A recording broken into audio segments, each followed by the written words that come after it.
Ladislau Dober, economista e professor titular de pós-graduação da PUC São Paulo. Se quiser trocar de lugar também. Está se ouvindo bem aqui? Está perfeito, ok. Muito obrigado. Deixa eu ver os comentários.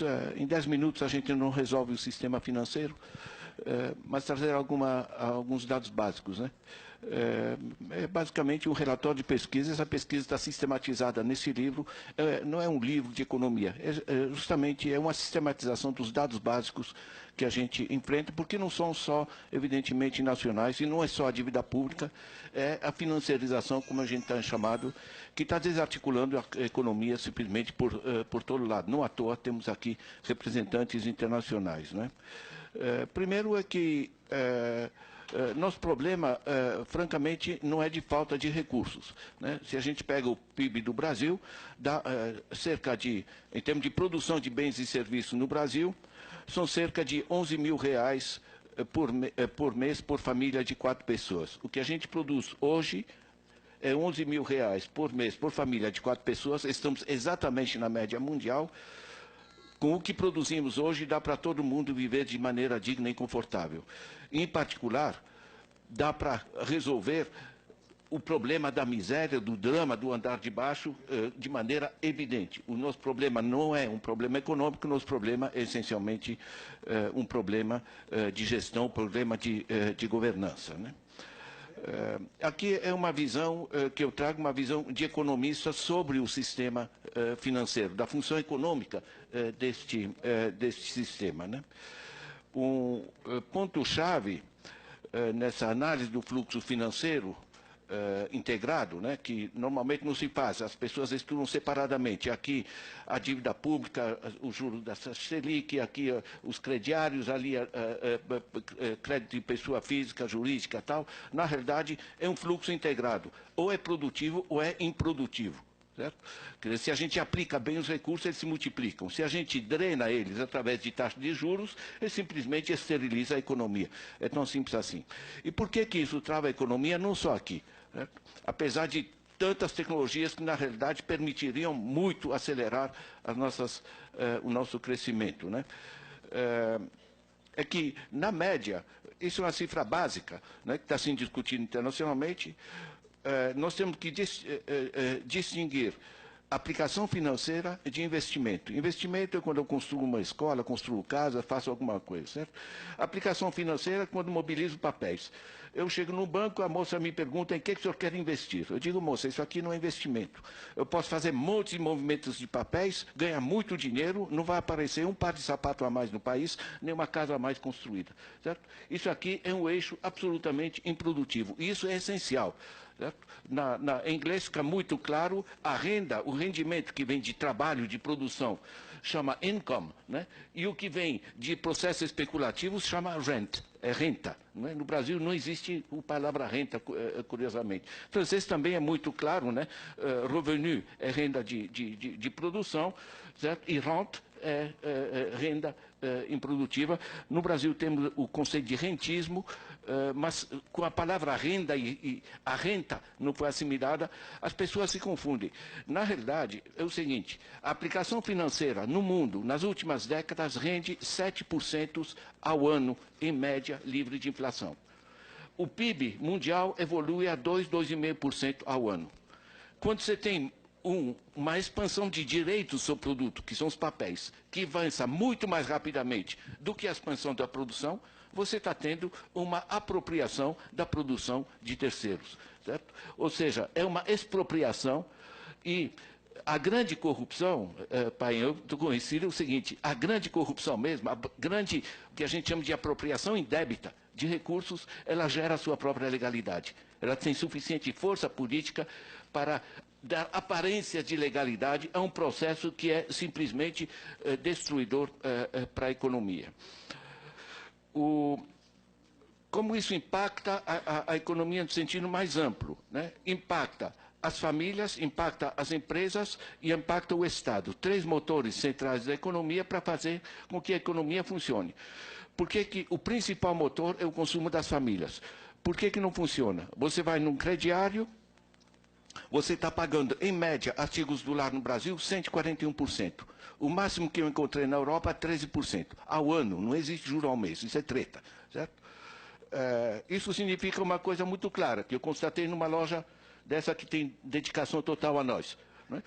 Você tem um fogão que sai da fábrica a 200, vai pagar 40% de imposto, vai ter um ganho assim mesmo vendendo à vista, mas eles vão vender à vista 420 e estão vendendo a prazo a 880. Sabe o que é isso? Que as pessoas que não têm como pagar à vista estão pagando 880, caso concreto, por um fogão de 200. Ou seja, é um sistema intermediário que trava a capacidade do produtor investir, porque ele tem pouco lucro, e trava a capacidade de consumo das famílias.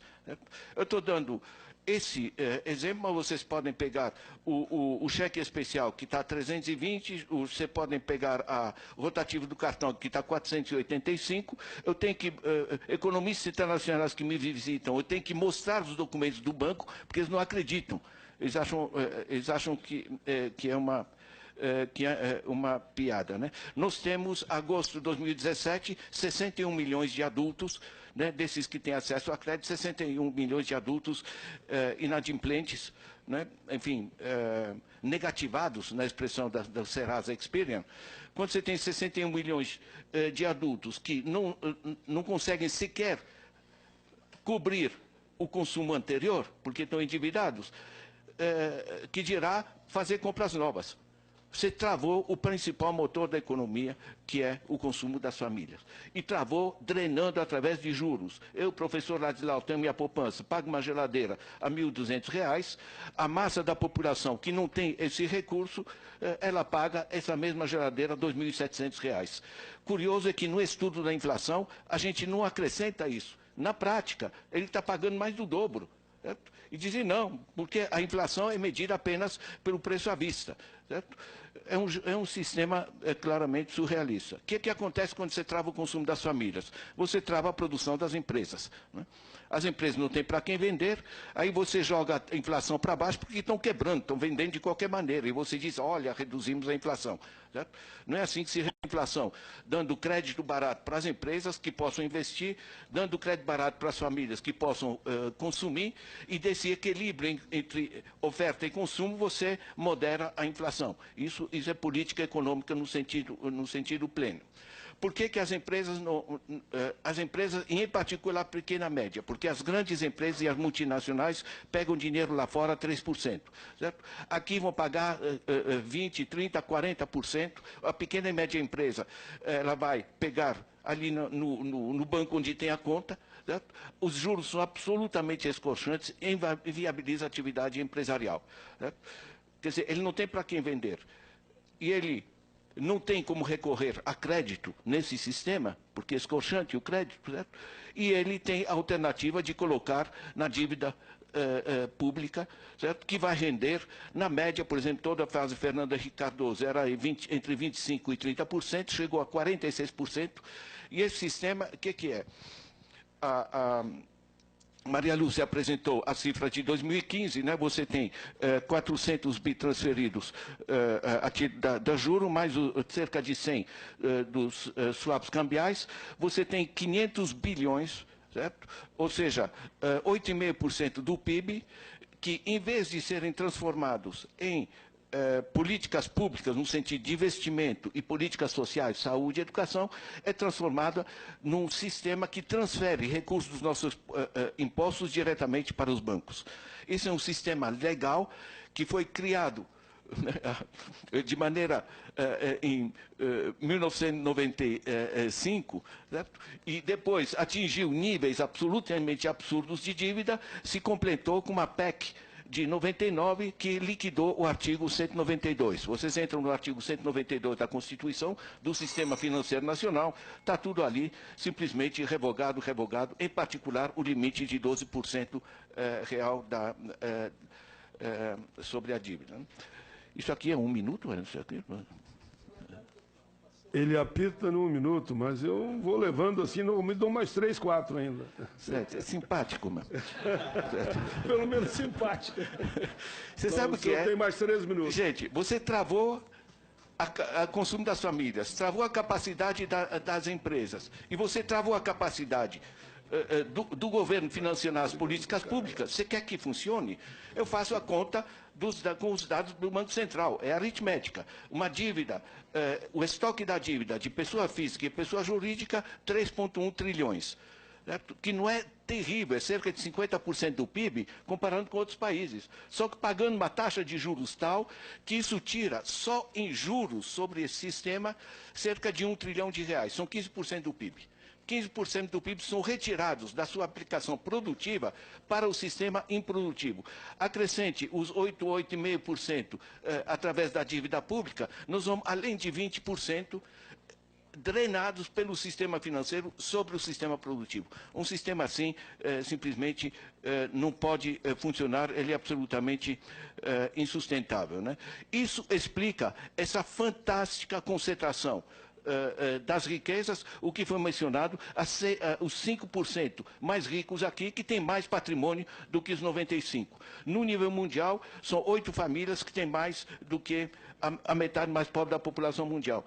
Hoje, o sistema financeiro é que se tornou o principal sistema de exploração, que era o salário e, digamos, diretamente a exploração, a tal da mais-valia, né? Hoje, através do sistema financeiro, a gente recebe o salário, depois se enforca na dívida. Esse sistema não funciona em lugar nenhum onde foi aplicado. Temos aqui a representação da Grécia, nós estamos indo ladeira abaixo, e é muito curioso olhar o seguinte: ao mesmo tempo que a economia foi ladeira abaixo, o lucro dos bancos se abre. Eu tenho esse gráfico nesse livro, né? É uma boca de jacaré. Os lucros dos bancos subindo e o sistema caindo.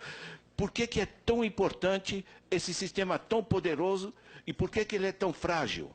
Ele é frágil porque a empresa que produzia sapato, explorava seus trabalhadores, a gente brigava, essas coisas, tudo bem, mas pelo menos produzia sapato, pagava salário, pagava imposto. Esse sistema aqui, ele explora de maneira... Aqui se chamou de engenharia financeira, né? É de uma elegância, sabe? Eu adoro palavras, né? A apropriação de recursos públicos, que aqui chama privatização, né? A evasão de impostos chama otimização fiscal, né? É uma maravilha, né? Na realidade, eu acho que nós estamos frente a um sistema que perdeu sua legitimidade, e eu queria encerrar com a opinião de Martin Wolf. Martin Wolf, muitos podem não conhecer, é o economista-chefe do Financial Times. É mundialmente conhecido, é top de linha na área financeira. Ele, que é do Financial Times, diz que esse sistema perdeu sua legitimidade. Esse é textual, porque ele não está servindo o essencial do sistema financeiro, que é fomentar as atividades efetivamente produtivas, em vez de drená-las. Muito obrigado. Muito bem, professor Andislau Dombo, economista e professor titular de pós-graduação da PUC São Paulo.